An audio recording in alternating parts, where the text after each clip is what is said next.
यशवंत सिन्हा को कैंडिडेट बनाया था विपक्ष ने, लेकिन यशवंत सिन्हा के पक्ष में जो विपक्ष है वो एकजुट नजर नहीं आया है। तो राष्ट्रपति चुनाव का वोटिंग पैटर्न और आज के नतीजे ये बता देंगे कि जीत का मार्जिन बढ़ता है या नहीं बढ़ता है, क्योंकि देवेंद्र हमारे सहयोगी लगातार जुड़े हुए हैं। देवेंद्र पराशर हमारे पॉलिटिकल एडिटर और हमारे साथ मेहमान हर्षवर्धन त्रिपाठी जी, वरिष्ठ पत्रकार। आपका बहुत स्वागत हर्ष जी।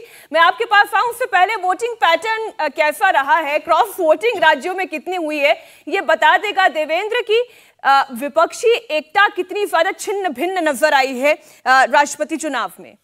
बिल्कुल मीनाक्षी, उसमें बहुत सारी चीज़ें तो सार्वजनिक तौर पे दिखी, चाहे जेएमएम का उदाहरण ले लें या शिवसेना का उदाहरण देखें, या फिर बहुत कुछ पर्दे के पीछे रहा है। और इन दोनों ही चीज़ों ने विपक्ष की जो सोच थी राष्ट्रपति चुनाव को लेकर उसे तार तार किया है। निश्चित तौर पे इसमें कोई दो राय नहीं कि विपक्ष के नेता अपने लोगों को ही ये समझाने में सफल नहीं रहे कि क्या द्रौपदी मुर्मू का विरोध करना चाहिए तो क्यों करना चाहिए। और जिसका नतीजा आज दिखेगा कि जो डिक्लेयर्ड वोट दिख रहा है आपको लगभग 61% के आसपास द्रौपदी मुर्मू के पक्ष में, उससे ज़्यादा जो अंतिम परिणाम आएंगे उसमें उससे ज़्यादा वोट होगा। और मैं ये उम्मीद कर रहा हूँ कि 65 से 66% से लेकर 61% के बीच में ये आंकड़ा कहीं भी रहेगा।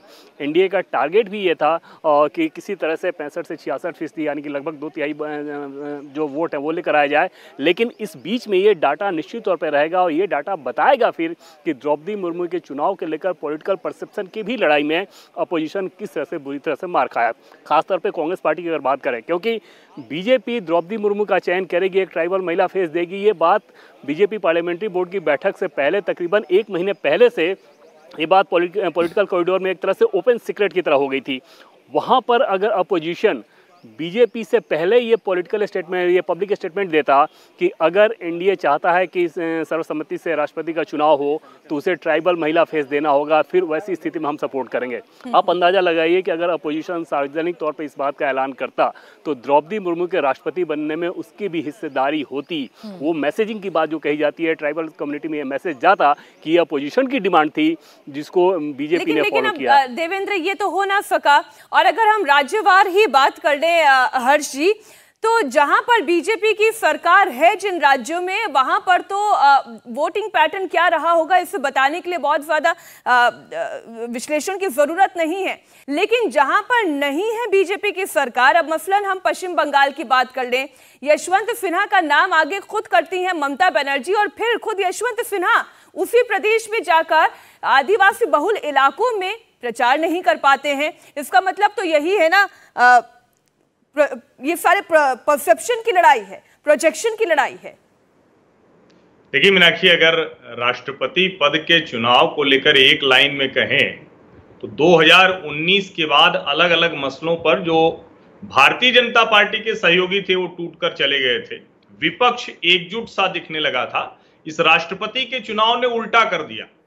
जो लोग भी भारतीय जनता पार्टी से टूट कर गए थे अलग अलग वजहों से, चाहे वो पुरानी सहयोगी अकाली और शिवसेना हो, या ऐसे लोग जिनको लगता है कि नहीं भारतीय जनता पार्टी दूसरे मुद्दों पर, नेशनल इश्यूज पर उनके साथ जाना चाहिए, हेमंत सोरेन जैसा व्यक्ति भी चला गया। अब आप इसको रणनीतिक कह सकते हैं, लेकिन इसका मतलब तो दूसरा मतलब ये हुआ कि विपक्ष और विशेष करके कांग्रेस पार्टी, आप सोचिए कि कैंडिडेट सिलेक्शन का काम ममता बनर्जी कर लेती हैं, उनके लिए कैंपेन का काम शरद पवार कर देते हैं, उनके लिए अपील का काम तेजस्वी यादव कर देते हैं, तो मुख्य विपक्षी दल कांग्रेस क्या कर रही थी? और ये जो यूपीए था अब जो 34 और 44 हो गया है, दरअसल ये दिखाता है कि रणनीतिक तौर पर जो कांग्रेस नेतृत्व का शीर्ष पूरी तरह से खाली है, वो खालीपन राजनीतिक रणनीति में भी दिखता है और उसका भारी नुकसान विपक्ष को उठाना पड़ रहा है। बिल्कुल, ये नुकसान तो उठाना पड़ा देवेंद्र, लेकिन जैसे बात हम कर रहे हैं कांग्रेस की, मुख्य विपक्षी दल है, इस राष्ट्रपति चुनाव में कांग्रेस की एक एक रणनीति पूरी तरीके से फेल नजर आ रही है। सीधे तौर पर अब ये सोचने का विषय कांग्रेस के लिए है, ये मंथन करने का विषय कांग्रेस के लिए है कि कांग्रेस जो भी रणनीति बनाती है वो फेल क्यों हो जाती है, और जो एकजुटता की बात हम कर रहे हैं वो एकजुट क्यों नहीं कर पा रही है विपक्ष को।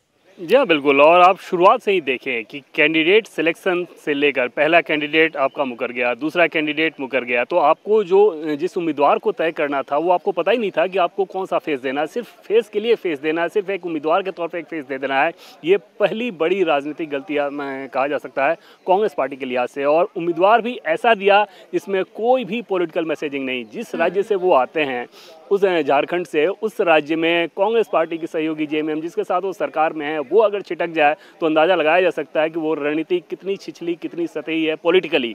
और वहाँ पर उसके बाद से वो जो सिलसिला चलना शुरू हुआ, तो पूरे चुनाव कैंपेन के दौरान मैसेजिंग के तौर पर भी कांग्रेस पार्टी कहीं नहीं दिखी, अपोजिशन कहीं नहीं दिखा कि वो ऐसा लग रहा हो, वो कोशिश भी कर रहा हो कि कम से कम एक सार्थक तर्क तो पेश कर सके कि द्रौपदी मुर्मू का विरोध क्यों किया जा रहा है। और ये सारी चीज़ें निश्चित तौर पे अपोजिशन के तौर पे एक बड़ा झटका कही जा सकती है। और प्रधानमंत्री नरेंद्र मोदी की जो रणनीति थी द्रौपदी मुर्मू को लेकर और जिस प्रकार से वो चाहते थे पूरा प्रोजेक्शन, बिल्कुल उसी तरह से हुआ। और निश्चित तौर पर आज जिस आत्ममंथन की आप बात कह रही हैं, कांग्रेस पार्टी के लिए वो एक बड़ा मसला रह गया कि क्या वो इस पोजीशन में है कि ये कर सके, क्योंकि उपराष्ट्रपति की कैंडिडेचर में भी ऐसा लगा कि वो गलती दोहराई गई है। और वहाँ भी एक नाम मात्र के लिए ऐसे कैंडिडेट को दिया गया जिस कैंडिडेट ने कांग्रेस पार्टी के सबसे बड़े परिवार की धज्जी उड़ाई थी। आपने बिल्कुल ठीक कहा। इंडिया टीवी हर वक्त हर जगह डाउनलोड करने के लिए सर्च करें India TV news Google play store या ऐप स्टोर पर।